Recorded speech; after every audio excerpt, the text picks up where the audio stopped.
This is a discussion with Anna Beltrami, iOS software engineer at Spotify. Anna's passion for open source has compelled her to contribute to the movement, and her success can be attributed to many things, including an insatiable appetite for learning, a lot of hard work, and overcoming hurdles in her personal and professional life. Anna's story serves as inspiration for many across the world. Welcome to Pioneers in Open Source.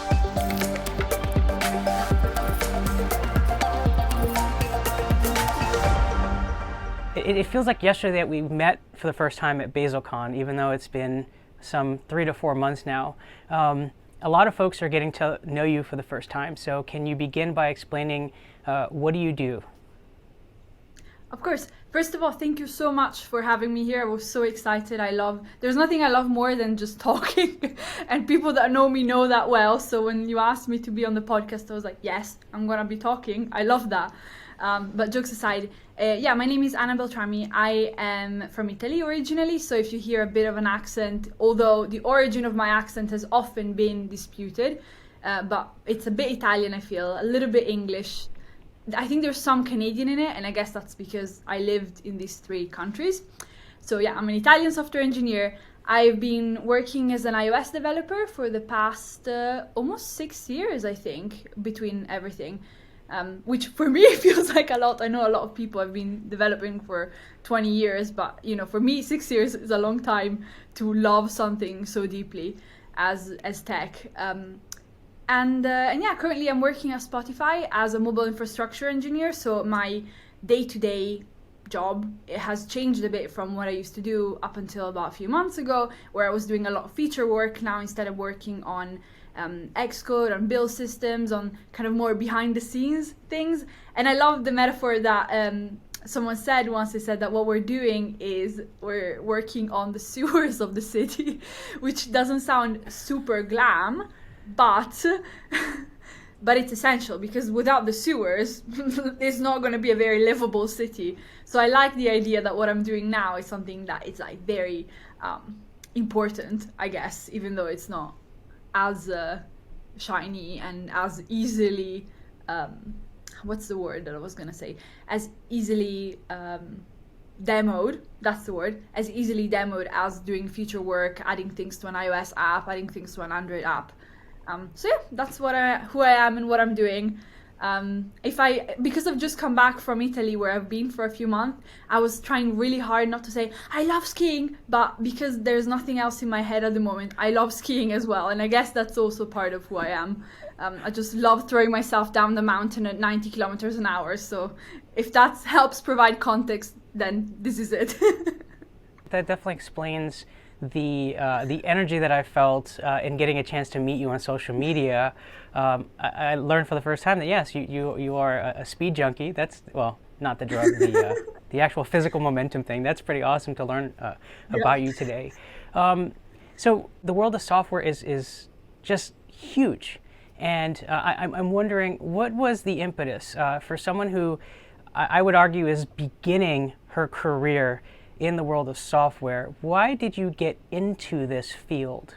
It's a question that often becomes a little bit emotional to explain, but I'll try not to get too soppy and too dramatic as I retell. But I think it came from a place where, when I was really, really young, I was always into the idea of innovation. Like, I like these characters in comic books that would just invent the craziest things. Like in a comic book I read, this character invented a phone that could make you coffee and be your personal assistant. This is pretty futuristic, to be honest, if you think about it, because that was like when I was 5 years old. So that was a long time ago, okay? And they already thought so ahead. The comic book artists, they were like, a phone is gonna help make you coffee. And now I have, you can have a coffee machine. It's real now, so that's insane. But back in the day, I always liked this idea. But when I was studying, I always got I had lots of different hobbies and lots of different passions as I was a child, especially ice hockey. So that I didn't really think about starting to code when I was 10, 11, 12 at the time. All I thought about was just going on the ice and going a bit crazy. So different priorities at the time. And then really, like when I was 13 and 14, I had a really bad accident while playing ice hockey. And I remember at the time my mom bought me an iPhone. It's because the gravity of the accident was such that it was, it was very, very unlikely that I was gonna just live and be happy and have a normal life afterwards. So I think my parents were like, and yeah, it was, well, I'll say what it is at this point, because it makes sense. I don't want to keep anything like mysterious. It turns out that I had a brain tumor that was about the size of my fist in the back of my head. And I discovered it by complete accident. And I didn't have many symptoms before, just a few like mood swings and a few things that you could just think it's a teenager thing, right? Nothing too crazy. And also, I didn't know at the time, but my field of vision was really limited. So when I had this and they didn't know what was going to happen, my parents were like, anything you want, here you go, here, have it. Which obviously as a teenager that did not understand the gravity of the situation, instead of asking, I really want to have the whole family together, I was like, Mom, can you get me an iPhone? So it's it was really ridiculous at the time, but I got my first, I think it was the iPhone 3GS, so it wasn't the first iPhone, it was the second iPhone that came out. And I was like, when I saw that, you could have apps on it, you could do all these sort of things on it, I was going nuts. I was like, the future is here. The things that I was reading when I was a child is here. And I had this really like big desire to think of ideas on what to do. And throughout my teenage years, then afterwards, when I recovered, when I got back to normal or somewhat normal, and when I started going, through high school, I thought, oh, well, it might be nice to do that. But then there was a part of me, obviously it's because of the accident, having a surgery in your brain, even though you're performing well in school. Like I was studying, I was an Italian kid, and I went to Canada on my own to do my high school, like 6 months after my brain surgery. And I didn't know any English, and I still managed to do really well in school. But it's really hard to explain. But I didn't think it was thanks to me. I thought it was thanks to, the fact that school was easier in Canada than in Italy. I never thought that I was intelligent enough to do things, especially when it came to software development. And I kept thinking, I was like, oh, there's no way I'm smart enough for that. There's no way I have the brains to do something like that. This is something that only, the greatest geniuses, like chess grandmasters, they're the ones that can make websites and apps. And to be honest, now that I'm into this industry, I'm saying like it's, you have to be very full on all the time, but you definitely don't have to be a chess grandmaster to do what we do sometimes.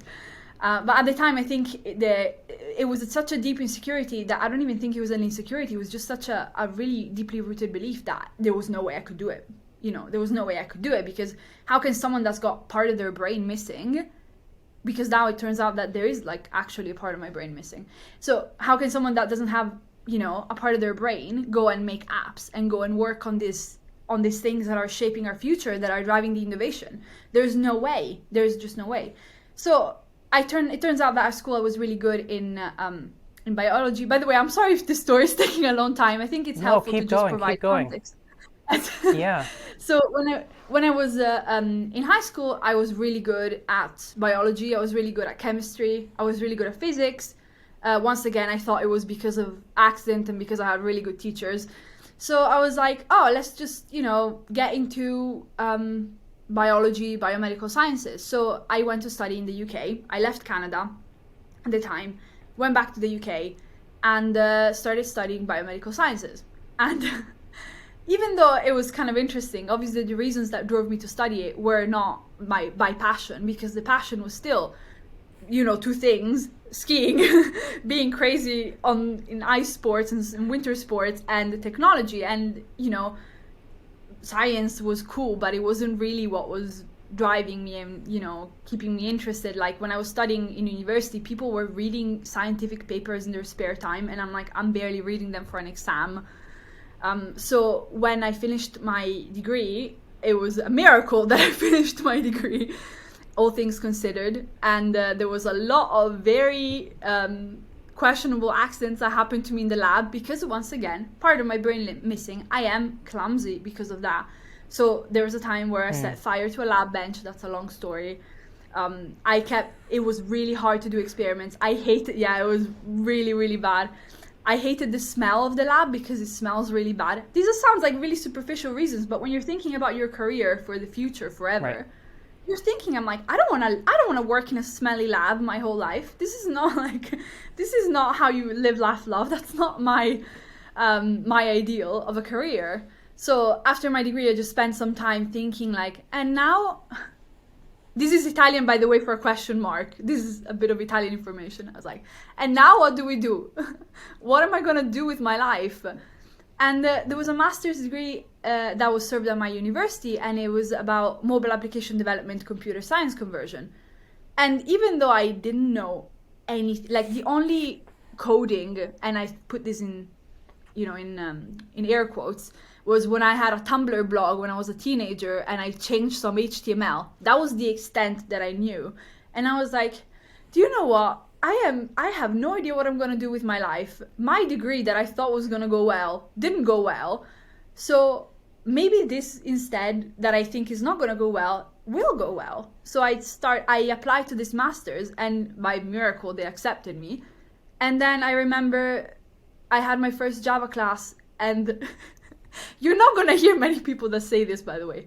My first Java class, I had an epiphany. I was like, wow, this is amazing. How was this hidden from me the whole time? Like, I don't know, it sounds it sounds really like no one likes Java that much. But it just, I think something in the way that I learned, for example, about object-oriented programming at the time, I was like, oh, this makes so much sense. I was like, this is how the world should work. So I think there was a part of my brain that was just accepting, and not just accepting, it was welcoming. It was really excited about, there's a way that you can literally make magic, right? By telling the computer what to do, and the computer sometimes listens to you. I was shocked. I was flabbergasted. And then from then on, I was like, you know what? Maybe one day I'll have a farm with chickens in it and ostriches. But for the next foreseeable future and for a very, very, very, very long time, I don't see myself doing anything else but this. So it has been a life, I guess, of a lot of doubts, of a lot of wishing, of a lot of insecurity in some ways. And then Java changed everything. But the funny thing is I haven't touched Java in a very long time. Like, I did my class and then I went on to Swift, and iOS development, actually, you did ask me why iOS development. And iOS development was, for me, just the creme de la creme, because I was making sense of the universe through coding, through programming, and I was seeing it on my phone. After I do something, I write my code, and then I take it and I can use it.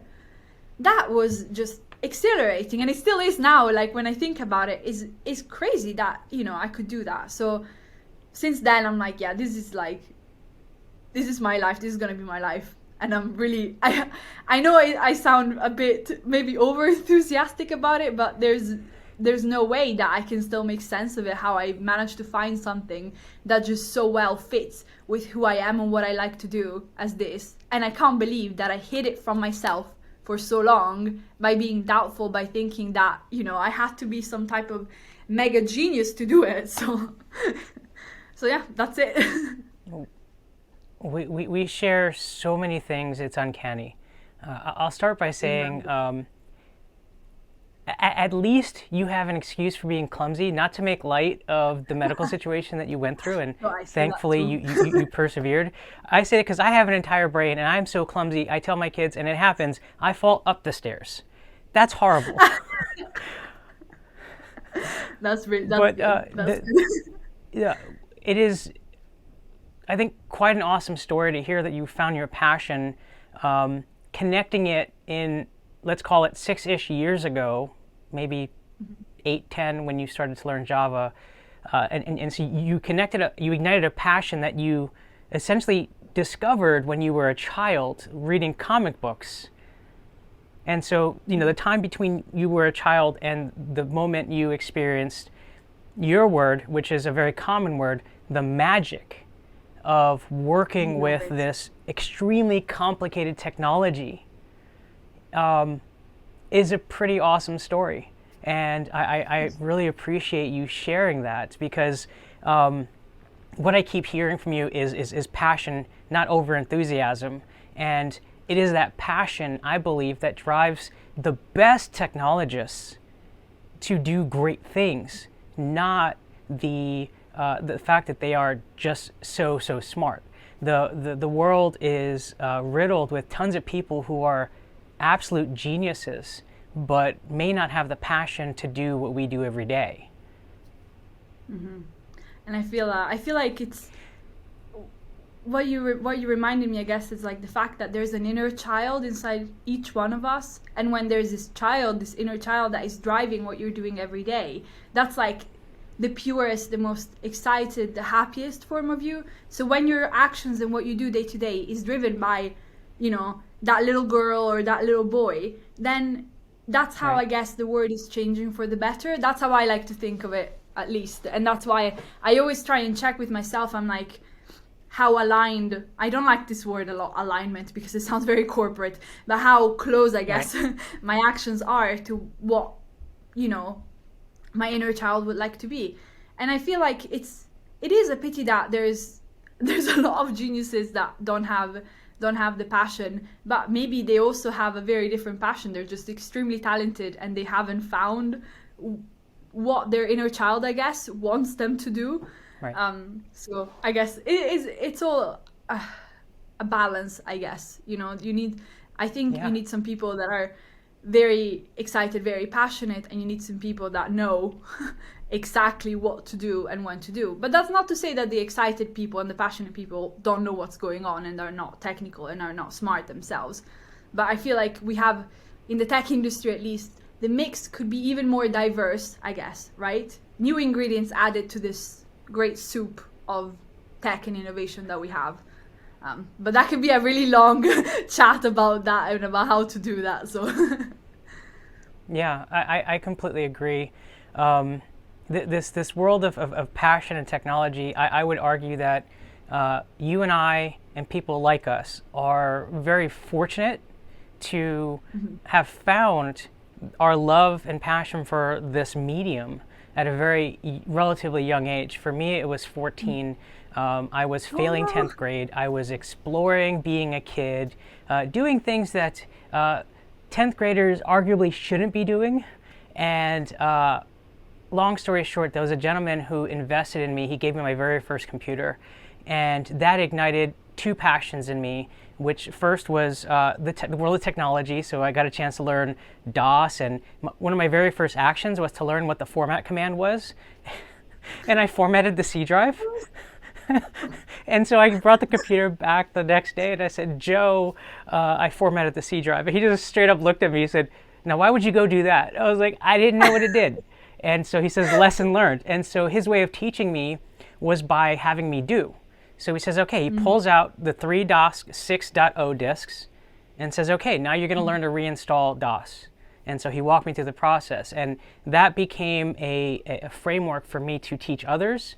So there's the ignition of the passion of technology, the passion to learn, and the demonstration to teach others. And then for me, it was the world of open source in 2006. I want to add maybe one thing about what you said, that it really made me think how it's so important to have someone that believes in you, whether that someone is you or is someone else that gives you the chance. Like that is, if you don't have someone else that believes in you, maybe it sounds cheesy to say, but you're gonna have to become your own person and drive that for yourself. So I love what you said, and it's such a great story. I like that you broke something and then you had to fix it yourself, but that's how you learned. I think that's very exciting. That's a really good way to go about it. Well, yeah, so one of the things that you mentioned, and I would love to dive into this because at the age of 44, I am still grappling with this, okay?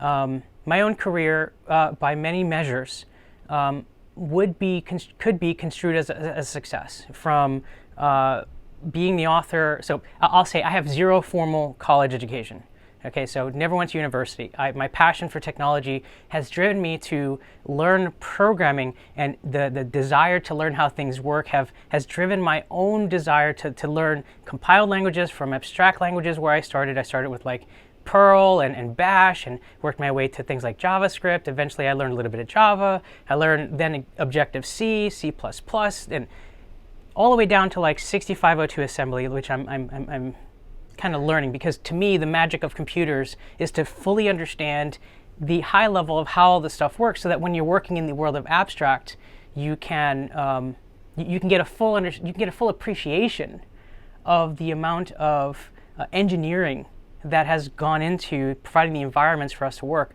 And truly, we stand on the shoulders of giants. But still, with all of that said, I still have imposter syndrome every now and again. And you're absolutely correct. To have someone in, I'm thinking of the world of boxing, to have someone in your corner saying, you can do it, champ, sometimes it's a nice, gentle, maybe sometimes hard kick in the butt to get you moving. Who is that person in your life that kind of said, you could do this, Anna? I think I've been really lucky that I have so many people like that in my life that are just the nicest. Like my family, they are very supportive. The only reason why I didn't get into tech was because I had the opposite. I don't know how boxing works, by the way. I'm really sorry if this metaphor doesn't make sense. It's okay. But even though I had like 50 people that are saying, you can do it, you can do it, you can do it, someone in the other end of the ring, which is my self-saboteur, is like, no, you can't. So instead of listening to everyone behind you that's like, yeah, you can do it, you got this, like, no, you cannot, go home. It's such a crazy thing. But I think now at work, I'm really, really lucky because I have people in my team that are, first of all, really capable, really experienced, but most of all, the feedback that they give is incredibly helpful. I've never met a group of people that are able to give me feedback that is helpful, but given in a really tactful way. And I think right now, my manager, her name is Sevo, and first of all, this is the first time that I have a mentor and a manager who is a woman like me.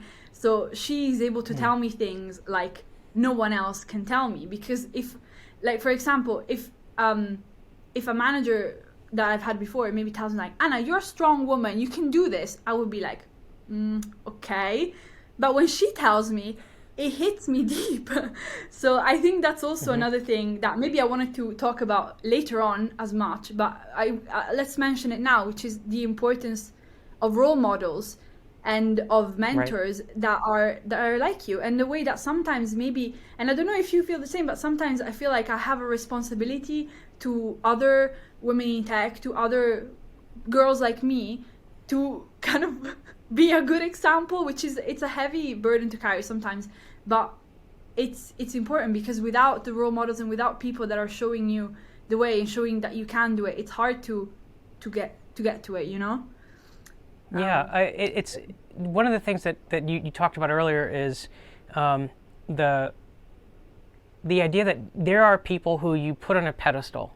In other words, you mentioned that you're not a genius. I'm using my words here. So therefore, the world of computer science is not achievable, right? Being a part of it.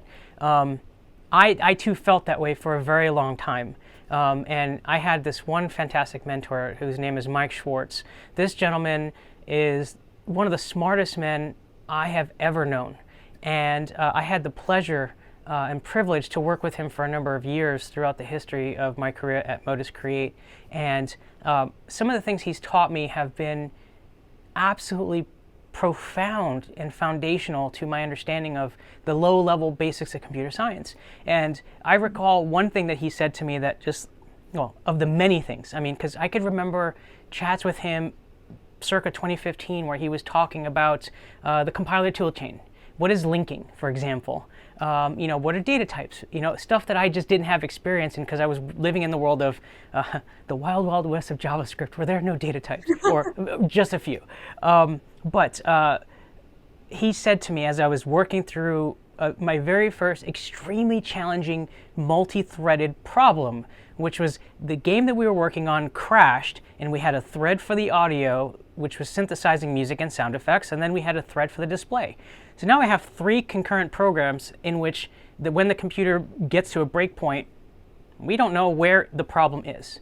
And so I was doing the thing that I imagine many other people likely do, which is blame the computer.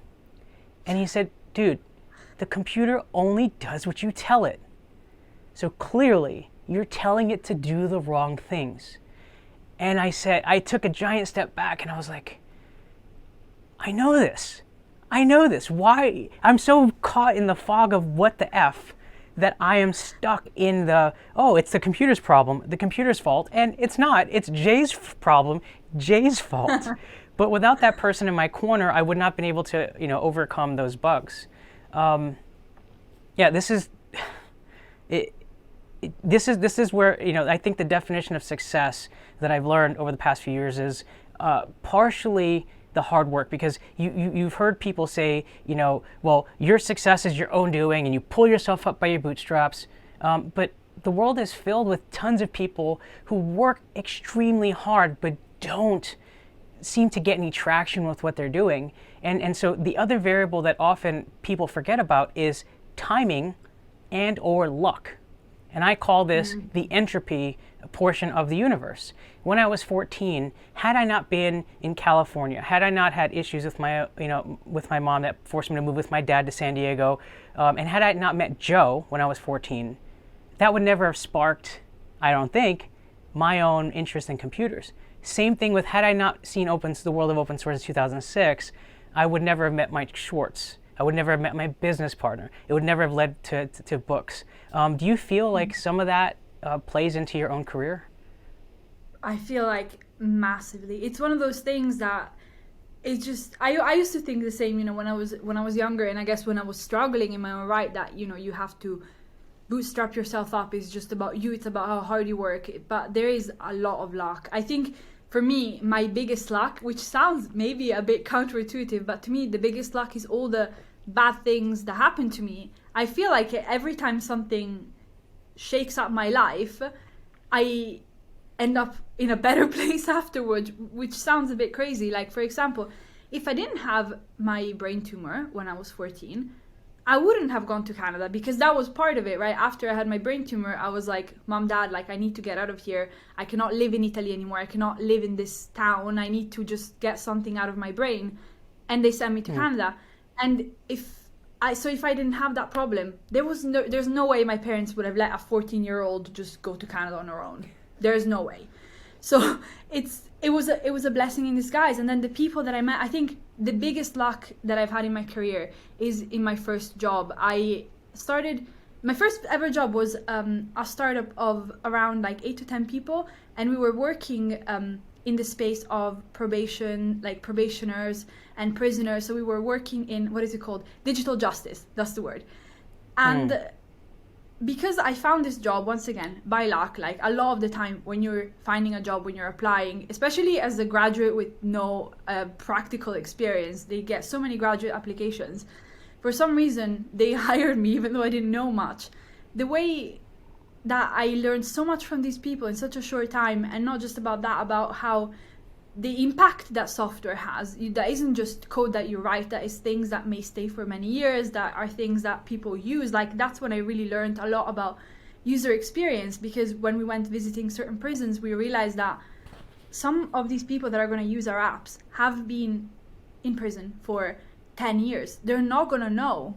They don't have the literacy that we all have. So it was a really big wake-up call, and I was really lucky that I had this experience with this job, because if I didn't, I wouldn't put as much importance as I do now on accessibility, on user experience, on inclusivity. That's the word, inclusive design. So I think luck is one of those things that you are right, it's the entropy of it all.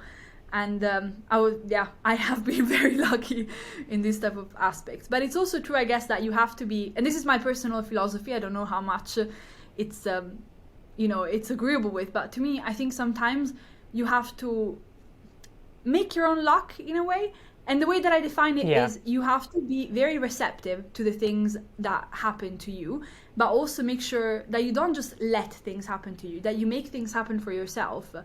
And I guess Right. maybe this can tie into our open source discourse, because what happened is when I was at BasilCon, right, I didn't know anything about Basil until, well, very little maybe. I knew what Basil was. I knew it was, that is where we met. We met at BasilCon, by the way, for people that don't know. Yeah. But before BasilCon, I didn't know much about it at all. And I'm like, my company is sending me to a conference. I don't know anything. This is going to be terrifying. And I guess the way that I try to make my own luck and make things happen instead of having things happen to me, I was like, right, I could be here and just spend the next 3 days looking at the stage and thinking about my own business or drawing doodles on my iPad, or I can try and make the best of it and do what I can to contribute to what is going on. So that is why I started tweeting, because I'm like, I don't know about the insides of Basil, but what I can do is I can try and absorb as much information as I can and put out what I'm learning in the form of a tweet. And I'm like, maybe it will get more iOS people, that the majority of people that follow me on Twitter are iOS developers. Maybe we'll get more iOS developers interested in Basil's, interested in infrastructure. And for me, it's going to help me because I'm going to be focusing on what they're saying. I'm going to try to summarize it. And I guess that's the way that I decided to contribute in that space. And that's why sometimes I feel like a big misconception maybe, or maybe it was just my misconception, but a big misconception that I had about the open source world was that you were either a hardcore 5-star 10x engineer contributor that is going to make a mega PR that's going to change the world, or you're not part of open source community. I didn't think, because I think a lot of the discourse that I saw online, and tell me if you've had similar experiences or you've seen similar experiences, is that you see a lot of memes and a lot of people making fun of people contributing to open source projects, saying, oh, they just made a documentation change, oh, they just added a comment, and it completely discrediting any type of work that isn't a hardcore piece of work. And I think because I was influenced by that is one of the things that kept me the most from contributing to open source, from being a contributor, I guess, rather than just being a user. So it makes a ton of sense. And to answer your question, yes, I have seen similar.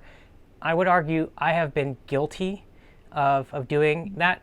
Part of it is the world of social media. It's easy to seek validation for an opinion you have by posting it publicly. And one of the things I value about the world of open source is those who care much about the community and the technology and the impact, right? Because ultimately it's about what impact this technology is having on the rest of the world, or on the world. Those individuals, there are some who kept me in check. Like there's a gentleman who focuses on PHP out of Germany, and I remember, circa 2015, 2016, I was posting something about PHP that just angered me, and he basically challenged me on Twitter, and he was right to challenge me. His opinion, I would argue, was the correct one, and I had gotten so just pulled into this pool of just disdain for technology that still exists today. It's still helping people be productive. That I learned a very valuable lesson from that individual. I followed him, and every so often we'll just kind of exchange ideas across the internet. Was this your first BasilCon, by the way? Yes, yeah, it was my first ever BasilCon. Okay, so we share that. It was my first. Oh yeah, because you were saying that as well. It was the type of place that it seemed very intimidating before arriving there. But when the conference happened, even when the community day happened, because there was a community day on the day before, everything really changed, because I realized how welcoming the community is and how inclusive, how nice everyone is. So it was a really big, almost a shock to me compared to my previous misconceptions about the community, not just the community of Basil, but how being really into an open source community would feel like. So yeah, it was big shock. So first thing I'll say is that being your first, I'm guessing, open source conference is a very special thing. Having about 200, 250 people it's enough volume of souls where you get a chance to see how special and diverse a community is. It's a sample of the global pool, but also you get a level of intimacy that you don't get at, let's say, at AWS reInvent. AWS reInvent is on the opposite end of the spectrum, where it is so massive that it's hard to get to know anybody because you're passing tens of thousands of people every day. And that's so going to BasilCon for me was awesome because it reminded me of my very first tech conference, which was in 2009. I flew down to Florida to go to the EXEJS conference. It's a very old technology web framework, but it was a very similar feeling. It was like in full context, I was part of the online community for a few years prior to that conference. So for some, it was like myself, it was like a homecoming also, but I get a chance to see, many other people who I'd never met essentially before. And one of the things that excited me about reaching out to you is because you did something that I felt, I used to do back when I was visiting tech conferences, which was being vocal on Twitter about what you're learning. Because the world of open source, like one of the tenets about the open source mindset is knowledge sharing. And so one of the cool things about knowledge sharing is it has a direct correlation to learning. This is something that I've come to appreciate through my career. As the old adage says, the best way to learn something is to teach. And so if you're learning a nugget of information, one of the best ways to cement it in your own brain is to regurgitate. If you don't have someone in the room where you could say, "Hey John, did you know what I learned about Basil today?" So if you don't have that, you have the online world. So, okay, fine, then you tweet it. And the good thing is, if there's, maybe a misconception, maybe a misunderstanding on what you think you've learned, the people in the community will ideally reply back to you and say, it's not exactly how it works. Let me show you how it works. Mm-hmm. And I like this, what you said, because it's not just, I feel like the dialogue that you can create, for example, through Twitter, which is what I was hoping to do, was exactly that, a dialogue rather than me just saying what's happening. Of course, it was hard for people to really get into it because they weren't there. But what I wanted to do was let's create this public forum, I guess. Although I know public forum is the name of a site like Reddit or whatever, but in the real sense of the word, like in the ancient world, forum, where it's a place where people discuss and exchange idea. And I think for me, I'm look, I am not a build system wizard at the moment. Maybe I will, hopefully I will be in the future. Maybe in a few months we'll talk again and I'll be like, yeah, I've made this PR for, it's massive, it's the best. But for now, I was like, look, what can I do now? What is in the realm of my capabilities? iOS development, which that's my specialty. And then I have a Twitter account and I have people that listen to what I say sometimes. So I said, let's just try and do what I can, what is in my ability to contribute in any way I can. And that's what I felt was what I tried to do. And I feel I was very happy that it was appreciated, because I was like, maybe people are just going to think it's, useless that I'm doing it, or things for nothing. There's people that are speaking about really advanced topics, or there's people that are discussing on the future of this crazy cool technology, and you're just tweeting about what other people said. I thought there was going to be a lot of negativity around it, but everyone was really like you, for example, you were so supportive about it, and even the people that organized the conference were really happy that I was tweeting. So I think that was what encouraged me to get into the community more. The fact that I noticed, I was like, oh, there is a space for me, because I can make my space here and it will be accepted the way, I can contribute in any way that I can. And whatever my contribution is, for how small or how big it is, it's going to be welcome. So that was really encouraging. And I think that's the pillar, I guess, of what can be done to encourage more people to get into it. Yeah, you're conjuring up some memories. And I think there are a lot of folks who are on the stage of their career and their open source journey that are similar to yours. And it's throwing me back to when I was, believe it or not, close to around your age. I'm inferring here. I don't want you to tell me. You don't have to. But when I was in my early career within open source, at least, I was surrounded by people who and I imagine you're feeling the same way, knew a billion times more than what I knew, not only about the technology we were working with, but also things like super low-level computer science things. And it was with their help, with their support, sometimes challenges, that I got, believe it or not, I learned object-oriented principles through JavaScript, through this EXTJS web framework. And once those aha moments started to trickle in, when I started to realize the semantics around JavaScript, the gotchas, I started to say, well, it's my responsibility now to share this with the world. And that's where I started to do things like blogging. Many years ago, oh God, I look at these videos, they're so horrible. Many years ago, I would do what we called screencasts. And so you would get like this tiny Wacom tablet, and you would draw things on the screen, and I would explain concepts to others who were just learning as I was learning. And so again, it goes back to this education piece. And what I learned through that process, through writing books, working to found a company around the world of open source, is that every person has their own portion of the journey, and it's up to us to ensure that, as Amber Hikes from the ACLU mentions, kind of put the ladder of success down, so others can climb in your wake.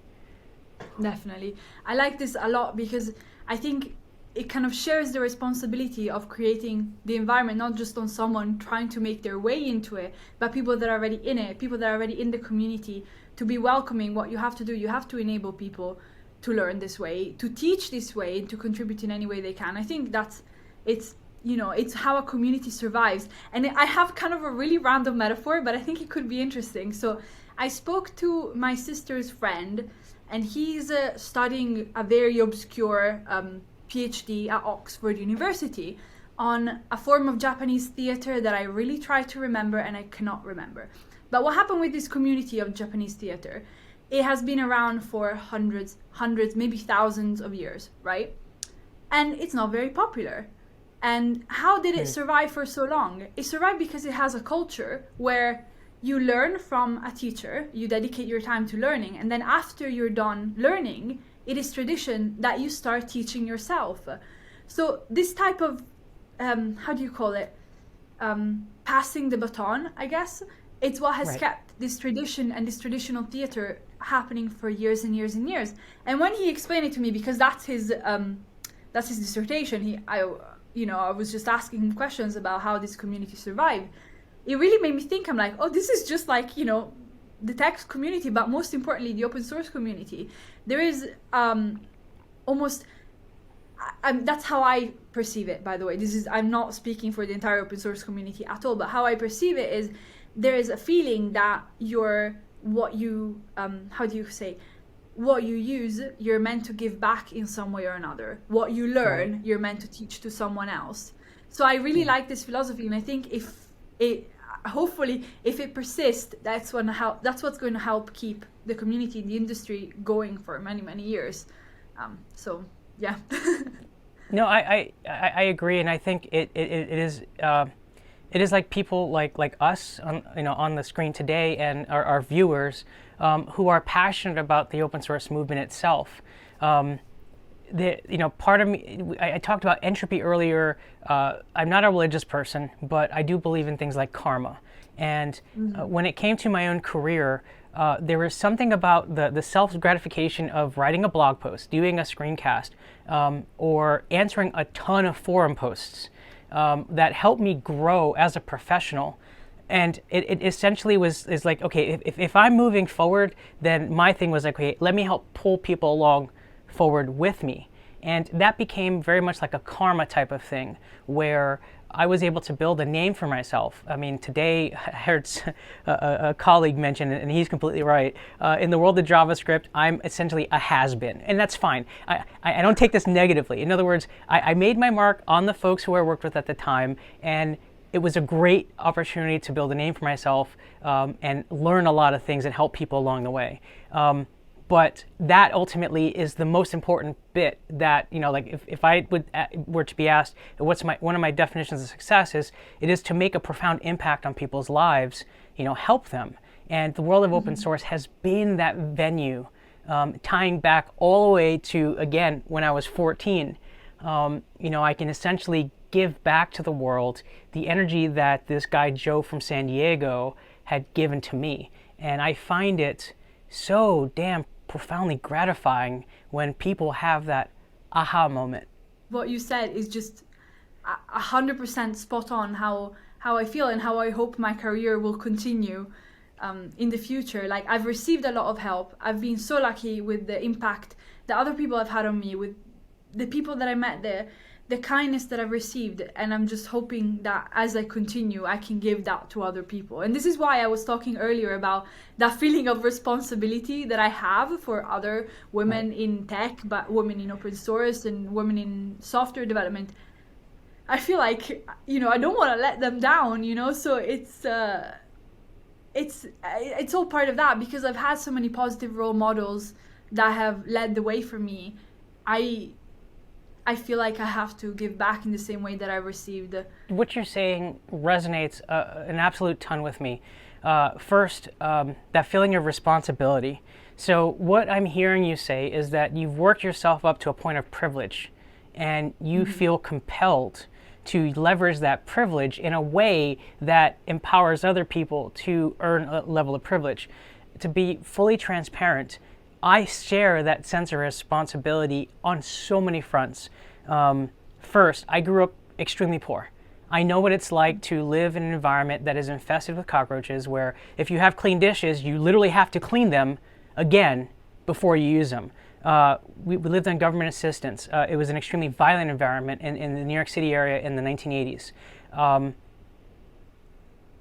Given that, again, I go back to when I was 14, the individual who invested in me, I feel compelled to invest in others, not only who are less privileged in a environmental and monetary sense, but also I'm in the United States, where there's all types of racism issues. Being Hispanic, have dealt with things like racism, and being someone who grew up with people in the LGBTQ community in my family. And believe it or not, so one of the things I do on the side is I used to be a club DJ professionally, but I still do it as a passion. And my own DJ mentor is lesbian, and she taught me about the origins of this music that I learned to love to spin. And so for all these reasons, I feel compelled to be an advocate for people who are in the LGBT community, who are impoverished, who don't have access to knowledge and information, and try to share ways that they can use the world of open source to build a life for themselves if they have the passion. Do you share similar passions for helping others like that? I think it's what you said it's really profound, and in a way, right? No one is making me do this, right? No one is there like, you have to. In reality, you don't have to, right? There's nothing wrong with just accepting the blessings that you've received, accepting the luck and the position of privilege, and then continuing your life. Maybe there is, but I think it speaks volume that you decided to be an advocate for these people, and I think it's really admirable. That's where I'm hoping to work towards one day. I think now I'm still in the phase of learning how to do it, not learning my voice, but I guess, learning how I can express my opinions and what type of impact I can have. So it's really great to hear from you that you've done it for so many years, and I'm hoping to get there one day soon. But I feel like to be an advocate is I like that word, right? In Italian, advocate, well, it's a false friend, right? It sounds like the word avvocato, which is lawyer. So every time I heard lawyer, I hear the word advocate. The Italian, I guess, part of my brain immediately thinks to stand up for someone's rights, right? To speak up for them, to be defending them, and to do these type of things. And I think that is really admirable. I hope I can get to the level where I feel like an advocate. For now, I'm just I'm just chatty, and I'm trying my best to do what I can in the way, I like the term to do what I can with what I have and with what I know. And I'm hoping that as time goes on, I can amplify that and just increase the number of people and the type of people that I can advocate for. So, yeah. I'm going to challenge you a little bit and say that you're already a role model. What I'm hearing a little bit is imposter syndrome. And I'm not trying to overinflate your sense of self-worth, but to me, there's something about being your true self and showing that to the world that is in a very positive way. In other words, being Anna, the technologist who's passionate about helping others, who's passionate about open source, is a role model in itself. And the one thing I'm going to challenge you again, that we never know, is the impact that we make on people because the internet is so vast.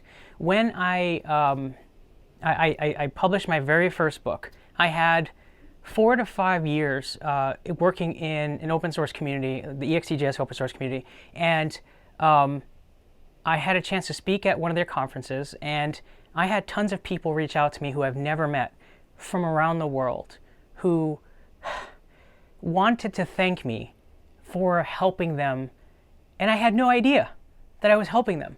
When they told me, Jay, I've been following you for years through your old screencasts, because I used to do them in I converted my son's bedroom, because we ended up doing something called co-sleeping, so he no longer needed his bedroom. I converted his bedroom into my office, and so the background was like a nice bright yellow, a nice bright blue, and a baby border in the middle. And that was me being me. This is me in an environment the only environment I have, and I'm going to teach you what I know. Whatever's in the background, who cares? But these individuals mentioned that they were following my work for years and that I helped elevate them. Had no idea. So, being a role model, teaching people, emitting your knowledge, you're already providing an impact on the world. The question becomes, when do those individuals, through karma, circle back to you to share their appreciation? That only the future can tell.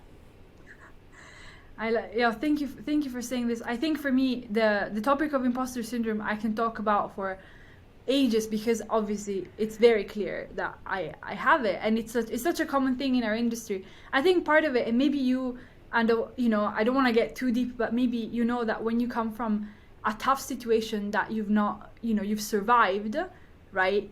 You have some sense of survivor's guilt. So I think my imposter syndrome comes from the fact that I think, and maybe maybe you too, it's wow, yes, I'm doing these things, but it's never quite enough, because to make up for the fact that I have survived when others haven't, it has to be more than exceptional. It becomes a standards that has, and I don't want to get emotional again, but the standards just gets incredibly high. So I think the reason why the imposter syndrome, at least for us and for people that come from similar background, is the fact that you have an idea of what you should put out to the world that would make up for the fact that you have gone. But I think that you 100% have, and I hope in the future I start to feel like I have fulfilled this potential, this promise, I guess, the purpose that I have. And in terms of people saying thank you, I enjoy, I've given a talk at a conference this last year for the first time, and it was I almost started crying when they said they liked my talk, because I was like, what do you mean? What do you mean? This is just my talk.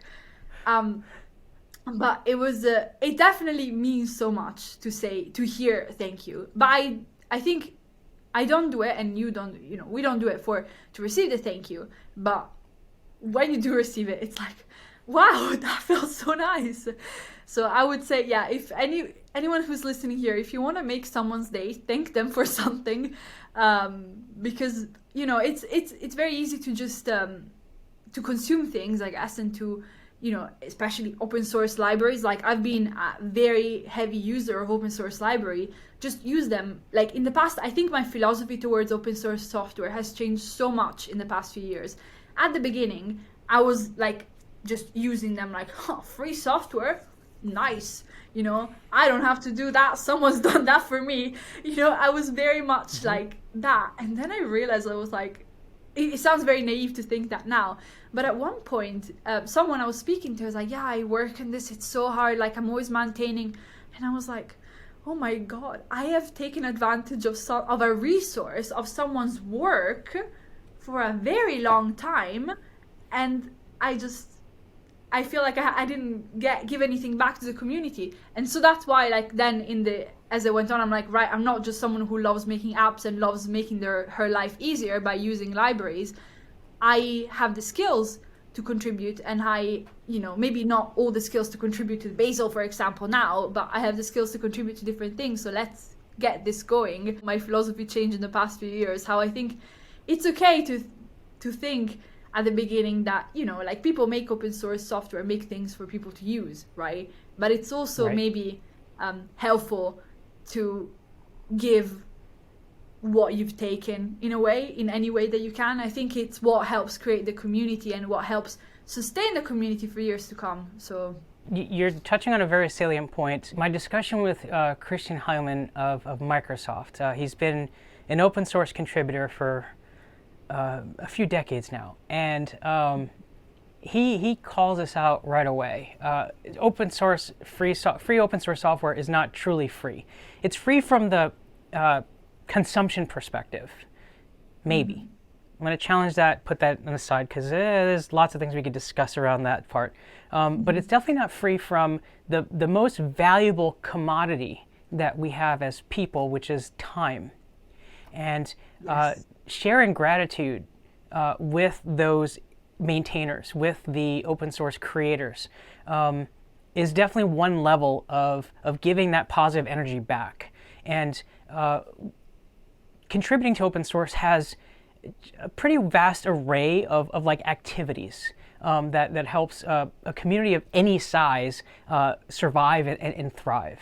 What are your favorite ways of contributing today? I really like, by the way, that you asked me this question, because this was one of the points that I really, really wanted to make the most, which is my personal philosophy. The way that is changed is that, as you said, there are many ways of contributing, right? And that's what I want to encourage people to do, that whatever you can do that could be useful, do it, because that is you, once again, donating your most precious commodity, which is developer time. Because as engineers and developers, we get paid on how many, we get paid on our time.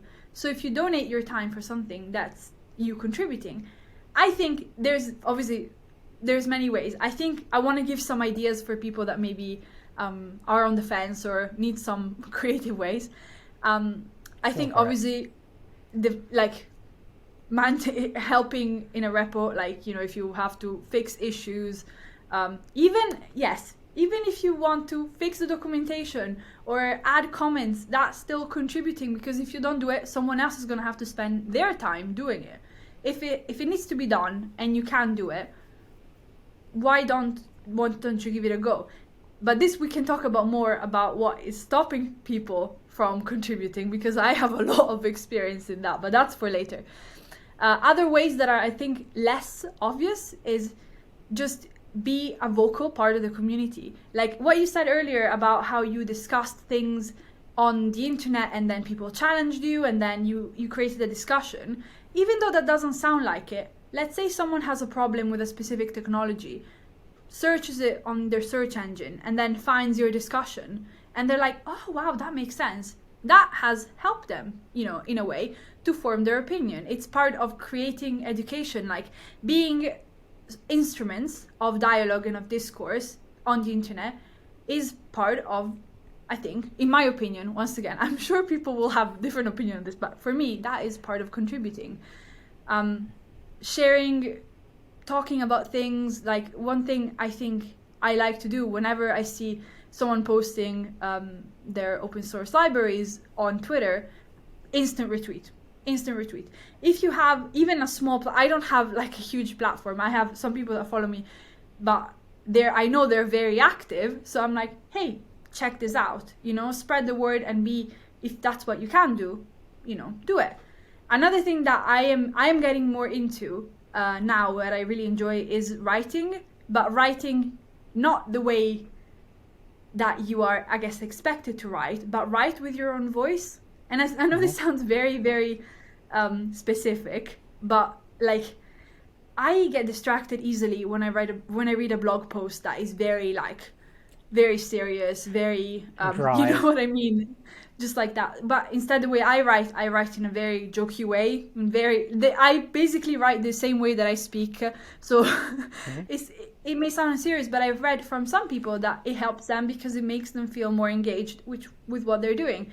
So I guess these are just some examples of how I think are good ideas to contribute. But the bottom line is, if you have something that you can do, don't be worried. You can do it, and someone will be thankful for it. Like live tweeting a conference doesn't sound like super helpful, but I know of a few people that reached out to me, for example, afterwards and asked me, what are some good resources for learning Bazel? So that is more people introduced into the community. So it's all these things. And when I started tweeting, I was hoping that it would create some discourse and some good, interesting knowledge sharing from it.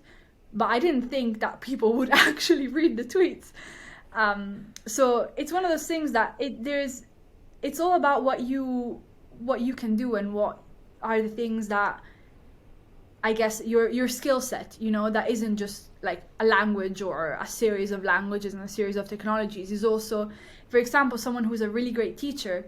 I think a way for contributing to open source could be sharing their teaching more people, mentoring people, sharing their videos where they're teaching.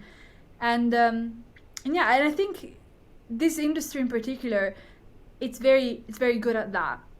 People learning like that they can have a little part of it and just share with the world. Yeah, one of the things that you're touching on that is a very salient point, and I heard this on Lex Friedman's podcast. I forget who said it, but the notion of coding itself is a very social activity. And with tools like GitHub, where it essentially is a software repository, let's flip that on its head, it's a social platform today that happens to host code.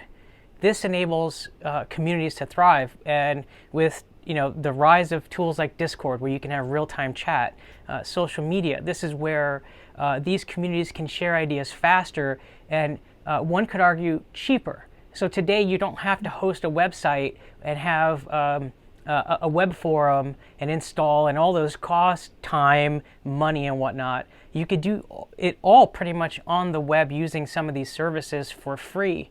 And the net result is that industries rise from essentially nothing. I've had some amazing conversations with a lot of open source creators, tool creators, and maintainers. And some of the very first questions I ask them is, what is that sense of feeling? What does it feel like when you learn of the tens of thousands and sometimes millions of lives you've impacted? And oftentimes I've met with, what? That wasn't my goal. But the end result is all the same if you kind of just, in my world, in my mind, if you just boil it down to one thing, it's moving humanity forward.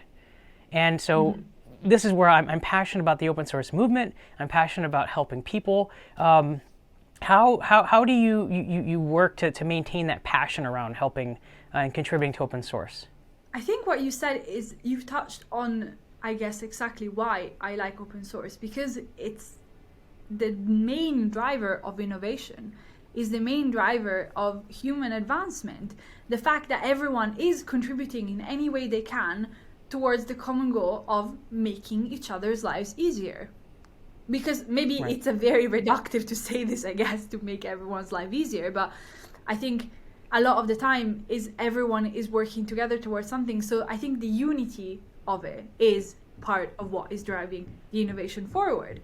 The fact that there's all these different projects. I read somewhere in a podcast, someone talked about open source as the modularization, I guess, of software, the modularization of innovation. And I like that a lot, because that kind of reintroduces that there's a small part, you have your small little, I almost said the word brick, but it doesn't make sense. I guess you have your own small house to work on, right? And everyone is working on their house the way they can. Someone's painting, someone's building the foundation, and together you've built a city. To me, that is the most exciting part, that what is, whatever you're doing, even if it's something small, is you putting a little brick in the house, you doing a little, I was thinking of the Italian world, a brush, I guess, on the wall, right? When you're painting it.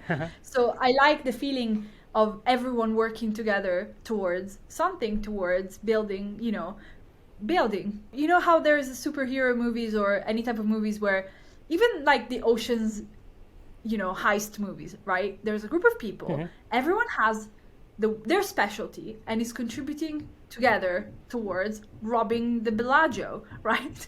We don't have to rob the Bellagio, but I like that's what makes me the most passionate about this open source community, is the fact that your specialty is in ways celebrated, is useful, and you can just do as best as you can, and you know that you're not just impacting, yes, lots and lots of people down the line, but the people immediately around you. Like, you're maintaining an open source library, you're approving a PR, someone's going to be happy that you have, even if your job isn't to make major changes, that you are contributing towards what eventually you want to do. I do think the house and city metaphor actually does work in the context of open source, because you can be working on your specific module, as you mentioned, the modularization of innovation. You could work on a specific layer of the stack using software idioms here, and you could be building an abstraction, let's call it React.js, right? So that's my layer, and then now we see things like frameworks built on top of the React.js library. So further abstracting using the React.js way of working, JSX and all the things, and we start to see side tools like transpilers, introductions of languages like TypeScript to help bring some sanity to this crazy wild west of JavaScript. And all of a sudden we start to see what many could call a house of cards in a very pessimistic way. That is to say that if one card falls, the entire deck could fall, which is, it happens. It's like if you think about the different layers of technology that you use. Let's say I'm building a website. Okay, so I'm using Chrome. Well, what is Chrome comprised of? Well, it's built using C++ and a bunch of different libraries and tools and frameworks. And what happens if someone introduces a bug? Now my web page, the entire browser doesn't work, right? The entire card could potentially fall. The browser crashes. Thankfully, that doesn't happen so often today. But one of the benefits to contributing to open source is obviously you're helping the community thrive. You're also helping sometimes advance the technologies for those individuals who are gifted and smart enough and passionate enough to contribute to those technologies. The world of technology itself continues to change at a blistering pace. So as an engineer, what are some of your favorite methods to learn about different technologies? I have a very specific method of learning about things that I don't know anything about. And it was taught by one of my managers here at Spotify. And he said to make an unknowledge map. So this is quite a recent thing I'm doing, but it has helped me so much. So my unknowledge map is, in my words, a list of things I don't know bleep about, right? And I've made it every time I hear, or I'm stumbling upon a word that I don't recognize or a technology that I feel fuzzy about when I can't think of it, I add it to the list. And then for me, I am a very structured person. I need structure to work. So I have scheduled myself times in the week where I just go through the knowledge map. I pick anything from it, right? And I go through it. So I take it as more of, I guess, just a list of things to check off, right? Things that I'm curious about, things that I want to know. Obviously, I'm not going to put on the knowledge map a technology I don't care about and I'm never going to learn. But, it's just a list. And every time I see something that I don't know, it gives me weirdly a lot of comfort to add it to my list, because I know that eventually I'll get to it. If it's urgent, I'll get to it sooner. If it's not urgent, I'll get to it one day. And that to me is my favorite way to learn and not feel completely overwhelmed by the tsunami of information and technologies and things, because that's, I guess, how I really felt about it. I felt like me, little, like this, in like a massive way of everything. Assembly, Objective-C, understood, like everything just going towards you, but then I guess if you know what's coming and you know the thing, if you know the things you don't know, it's a lot easier to survive the tsunami and to survive through this, because you're like, all right, eventually I'll get to it. I don't feel like I'm drowning in not knowing anything. I know some things, and soon I'll know more and more. So I guess that's something that brought me a lot of peace, a lot of more positive feelings about the things I didn't know, just putting them down. So that is one of my favorite ways. It's very recent, because before I would just like scramble and fall into rabbit holes all the time, but now I feel like I have my rabbit holes that I know I'm gonna get into, but not yet, because I have other things to focus on. So that's like, I guess that's one very useful trick that I learned. And obviously my other one is something that you said earlier, which is to understand something, you have to teach it. So I like writing articles. Not always I publish them, by the way. I don't always publish them because I don't have a full blog yet, but it is coming. So I literally have about 10 to 15 articles that are ready to publish, and I don't have like a blog set up to post them. But the main advantage that they've had to me so far is that to research a concept, I learn it. This is how I personally learn. So I think it's such a personal thing, is the way that you best learn. So to understand and to be very intentional about how you are absorbing the information, right? For me, I know for a fact that if I am, if someone is explaining something to me by only voice, I will never learn it. It will go from, as we say, I don't know if you say this in English too, but in Italian we say, in one ear and out the other ear. Like, yeah, it's the same like saying. Literally like that. So I know for a fact that if that's the case, if I have to learn about JavaScript, I'm not gonna just put in, like a 2-hour Udemy course on it. I know I'm gonna have to research myself and read articles and put things together and write my own 101 basics of JavaScript. And that's something I've done actually with Bazel at one point. I was like, it's really hard to understand this. So I wrote like a very short blog post that is like, everything you were too scared, everything you were too scared to ask about Bazel. And it was just what I was too scared to ask about Bazel.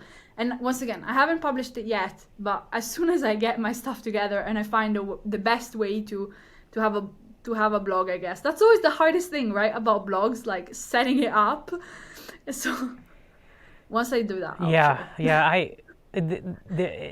you're conjuring a ton of thoughts. First, get on it, because like anything technology, it's aging, right? So get on it. It would be my request, because the world needs your contributions to knowledge gaining, I guess.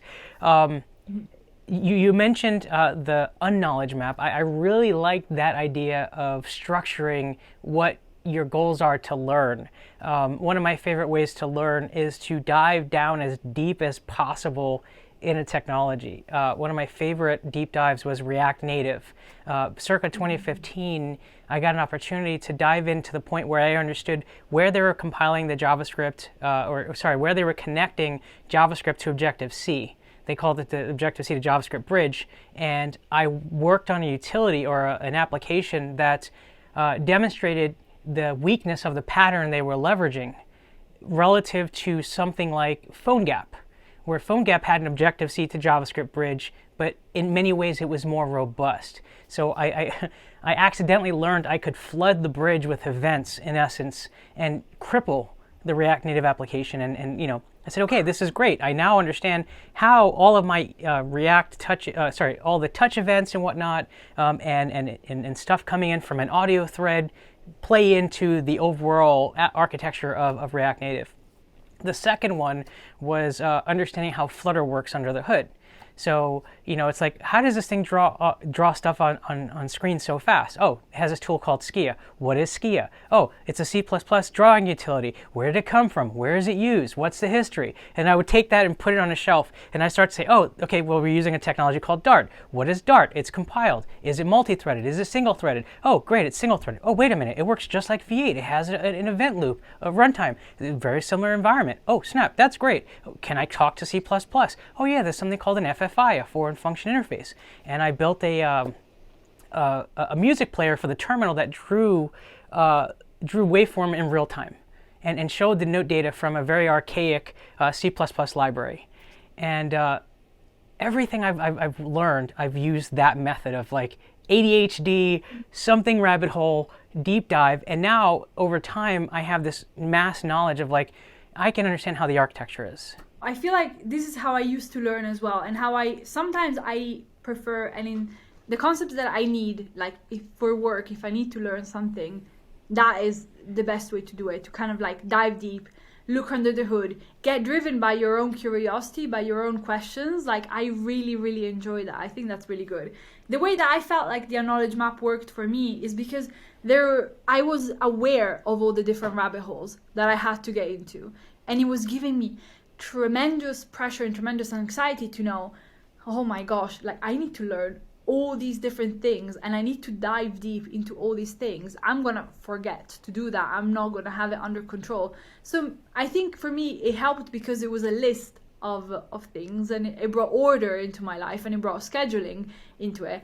And then I was able to, I guess, dive deep. I like the combination of the two though, how you can have, instead of being just an unknowledge list, it can be a real map if you take into consideration like all the different steps that you go through as you're diving into a topic, like the ones that you just listed now. So yeah, I think it's a good strategy that way.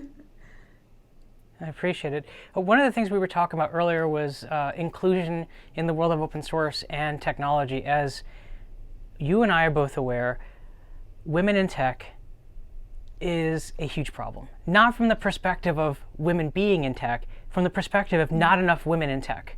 As I've learned through my career, diversity of thought helps an organization. It helps an open source community.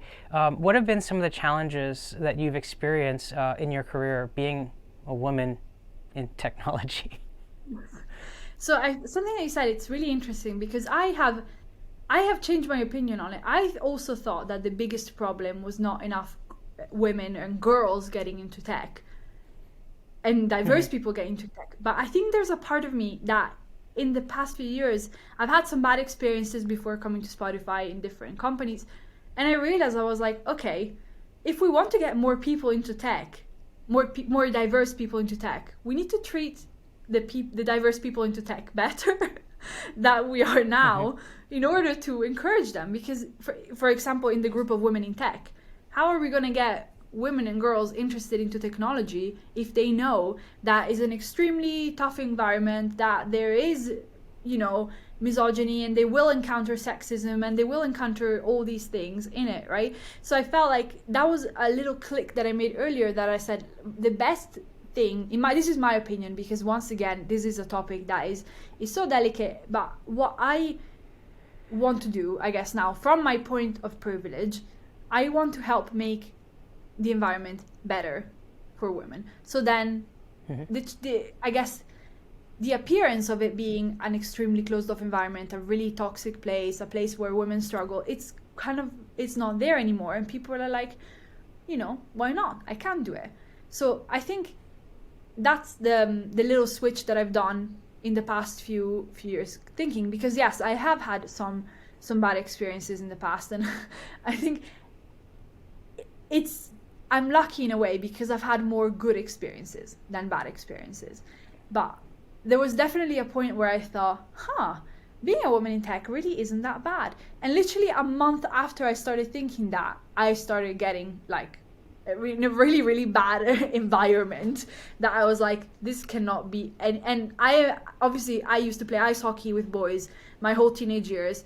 The school that I went to in Canada, we were like 70 girls and 300 boys. So I was used to being in male-dominated environments, and I've never felt sexism such at certain points in my career. I don't know if I'm even like ready to talk about them, because it's one of those things that it's horrible to feel targeted just because of who you are, something that you absolutely cannot change. Because let's say maybe you feel targeted about showing up late, being tardy, like being how do you say, tardiness at work, right? Let's say you arrive late at work. That's something you can fix, right? But I cannot I cannot help just being me. I have been in a company where the CTO told one of my friends that women don't make good engineers. And at first I was like, that's ridiculous. There's plenty of women engineers here. And then I realized, no, there isn't. There is me, and there's a QA tester, and there's 50 other men. So this is really weird, right? So this was the first time that I was like, I guess they were right. And it really shook me, because it got me thinking. I was like, I was so lucky before to the good experiences that I've had that I didn't realize about what's happening. And I think that's a big, how do you say, it's a really big wake-up call, because it makes you think that just because it's good for you, it doesn't mean it's good for everyone else, right? So that's why everyone, no matter how good you have it, you should, right? Not to be self-righteous, but if you can, you should battle for inclusion, battle for equity, battle for helping people just be like, it just sounds ridiculous to me, the fact that people are allowing this industry to let people have bad experiences just because of who they are. Shouldn't someone just be able to work like however they are, whoever they are, without being like, okay, will I get sexism today or not? These type of thoughts. So I guess it's, once again, I have completely diverged from the original question, but I've had some nasty experiences. I've had experiences where I genuinely try to test, is it me as a person? Is it me as a woman? Or is it me as an engineer that is causing this reaction towards me? I think the most obvious time that it was very clearly that, and I feel like I can share, is I was in a company where everyone else around me was a man with very low booming voices, and you can tell I don't have a particularly low booming voice. So in the type of meetings that they would have, everyone would be screaming on top of each other, talking on top of each other, and I would try to talk, and just my voice, people were talking over me, maybe not because they were meant to, but because they couldn't hear me. They just couldn't hear me, and I couldn't talk any louder. So at one point I was like, I'm checked out. There's nothing I can say here. There's nothing I can do that will make me heard. So what's the point? And I had stopped contributing. I was completely discouraged. I stopped contributing. And I feel like that was the first time where I was like, this cannot be anything other than this, right? Besides obviously the time where I found out that the CTO just didn't like women engineers, didn't think that there could be a good woman engineer. But this was the time where I was like, there is nothing I can do here. I tried raising my hand, ignored. I tried bringing it up to my supervisors. Oh yeah, we'll try and fix it. It didn't happen. I was like, there's got to be something deeper here. The fact that people are just thinking about what they want to say, not how they're saying it. They're not thinking about inclusion, because I have no idea why. So I have had bad experiences, but I've also had some amazing experiences where people have mentored me, people have helped me. Once again, like the first time I had an interview with another female engineer, I was really happy, and I knew, sometimes people try and make interview panels to be 50-50, to always have like women and men in them, which some people are like, why would you want to just check this box? But I think it's more about checking a box. I think it's showing the effort that you're putting through. So I think that's a really important thing to do. But once again, like, I think it's such a broad topic, I guess, diversity, but the best, I have to say, one of the best forums where I've discussed this was at BasilCon, because there was a really, really great panel. It was like a diversity, equity, and inclusion panel during lunch, I think, on the first day. And hearing about everyone's experiences in open source, it was it was at the same time, some things were sad, but some were really encouraging. And I think this is something I wanted to share. I guess someone mentioned about people contributing to open source using like a pseudonym or using a kind of almost a concealed identity. And Right. I think in my journey to contributing to open source, I seriously thought about doing that at one point because I was really scared about about my contributions, how they would be received. That I thought maybe I should just do like a secret account called, I don't know, Billy Bobby 159 or something, right? And just start posting, like just start contributing through there without caring what people think. I think not just in the sexism, I guess, point of view, but just from whatever, whoever you are, sometimes you might be afraid about how your contributions are going to be received, how your PRs are going to be looked at. So after that, I was like, oh, maybe I should do that. Then I was like, no, that's counterintuitive. I would be contributing towards this bad environment. If I am going to make contributions, I'll do them under my name if I can. So yeah, that was a really great panel. And I think that was why I really appreciate about BasilCon the fact that they made a big effort to organize this, to get the panelists to speak and to show that it was an open community.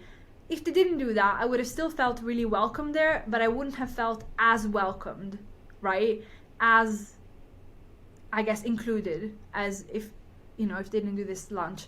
And also they mentioned it at the start when they introduced the conference. It was one of the first things they mentioned about their commitment to diversity, equity, and inclusion. And I think, to me, that was important to hear. So. Yeah, that you touch on a ton of points. Sorry, once again, I completely... Oh boy, where do I start? No. We share. No, the reason I bring this up is because you share so many. Like we share so many. There are so many parallels that we share. I mean, clearly, I'm a cisgendered male. That's not clear. I'm going to make it clear. I'm a cisgendered male, but who has dealt with my own issues with prejudice. Not, I guess, somewhat in the workforce, not at Modus Create, thankfully. Being a co-founder, like this was one of the things that we just absolutely, from the very beginning, we didn't tolerate. One of the things that I absolutely hate, it triggers me to no end, it's this concept of virtue signaling. There are individuals who seek validation by posting things that they believe people want to hear about diversity and inclusion, but aren't actively working to change people's lives. And I do the opposite. I tend to post less about this, and I tend to make sure that I provide environments, maybe even opportunities for people to have an increased inclusivity, an opportunity, if that makes sense. I am more focused personally on helping people. Even if it's one person throughout my lifetime, I feel like I've been successful. Instead of just posting, hey, we've won this diversity and inclusion award. You mentioned checking boxes. Hey, here are our metrics. I'd rather say, how many lives have we actually changed? Let's hear from those individuals. And furthermore, what are we doing to empower people like them to be successful in whatever environment that we have? You talked about mentorship as being a big driver for you. Here at Modus, I am involved in multiple, we call them resource groups, where we have people from the LGBTQ community, we have people, women in tech, and people of color. And the first thing I tell people is, I'm here as an advocate, as an ally. I will never profess to walk in your shoes. I want to understand, the anxiety that you go through, where you have to, if you're going to an office as a woman, you have to make sure you dress a certain way in certain environments so that you're not invoking some set of illicit behaviors from individuals. Or the fact that, as an LGBTQ person, that you have to stay in the proverbial closet at work and not be yourself. And as a person of color, if you grew up in a predominantly black environment, that you can't speak as you wish to. I want to hear all those things so that I can create an environment that allows these individuals to thrive, and the sole thing about their aptitude, their passion for technology and helping others, let that be the thing that helps propel them in their career. I was going to say, one of the things that I like the most about Spotify is when I interviewed, so I made it a habit after my negative experiences to always ask, why doesn't diversity and inclusion matter to your company? Like, what are you doing about it? Some people say, yeah, we, once again, the checking boxes. Yeah, we really care about it. We really want to have more women. And I'm like, okay, what are you doing? And most of the time people are not going to say, and you're like, are you interviewing me just to meet a quota? But one of the things I like the most about Spotify is I was asked this question at the initial recruiter screening. I was asked, why do you think it's important to have an inclusive and diverse environment? And I said my favorite metaphor, which is like, if you have to make a pizza, how are you going to make a pizza just with tomato sauce? Fine, that's a type of pizza, but how are you going to make a pizza just with mozzarella? You need the ingredients. You're not going to have a successful pizzeria if you don't have all the different ingredients, all the different things to it. And she kind of laughed and she says, well, yeah, of course, like Spotify wouldn't be what it is if it was just a bunch of, same people. So I think that's what drew me the most about this company, and that's why here I have had some of the best experiences in my career in this point of view. So yeah, it's been really good with this. That sounds absolutely amazing, given especially the diversity of the product that is sold, the music streaming services, and the various backgrounds that the people who create these works of art come from. What from the work perspective? I think there's several things. The first thing is something that you said, which it was heartwarming to hear, and I hope many people do that, which is to listen. A lot of the time, we're already, as technologists, right? We live to solve problems. We see a problem, we just want to fix it. But we all know that we need to understand something very well before we can jump into it, right? And part of understanding these issues and the environment that we can create for diverse people is this listening. And it's so important, asking questions, but without being intrusive, listening to experiences, listening to things that make us uncomfortable and what we wish we could have in a work environment. That is, I think, the most important thing, the listening. And then obviously it comes the doing, right? So it's hard to say exactly what to do, but if you act in a way that lets people be themselves in any way and just focuses on the work, on what they bring, on the added value that they bring as diverse people, it will help create this positive environment. And when we create an environment that is wholesome, that is full, where everyone can be themselves and everyone can contribute in the way they can, more diverse people will come into the industry. So you know that your impact isn't just in your current work environment. It's gonna, because if you treat a person really well when you're working with them for a couple of years, they change company, they're gonna remember how you treated them. That is something that will persist forever. So just know this. It feels very nerve-wracking, to come up with what best to do, because sometimes I don't even know what I can do to make an environment more inclusive, because I am, like, yes, I'm a woman in tech, so I'm technically a minority, but I am also a white cisgendered woman from Italy, so there is, like, I also carry a lot of privilege, so there's a lot of things that I wish I knew what to do, right, to make the environment more inclusive. What I try and do, I try to always live by, I don't want to say a bad word. I'll say an English bad word in British. Like, don't be a prick. Don't be nasty, right? If you're acting in a way that isn't, invasive, that isn't malicious. There we go. Yeah, exactly. If you try and listen and make sure that you're always careful about not hurting others in any way, not just because of what type of minority they represent, but because they're humans. So if you keep that in mind, I think it's for now, I feel like it has helped in the environment I have. And things like, for example, introducing yourself with pronouns, like these things that for us, like that, at the beginning I was like, maybe it's not very useful to just say Anna, I'm Anna, she, her. But then I realized that in environments where there were people that mattered to them, it mattered so much just to say something like that. So and that's something that I've learned personally by listening to discourse, by listening to people that have been marginalized in their own ways. And that's how you learn what you can do. So I think it goes back to the point I said earlier, to always being in a listening mode and listen and learn to what people are expressing and to the experiences that they've had. Yeah, that is completely salient, and it resonates a ton. This is something that I don't know.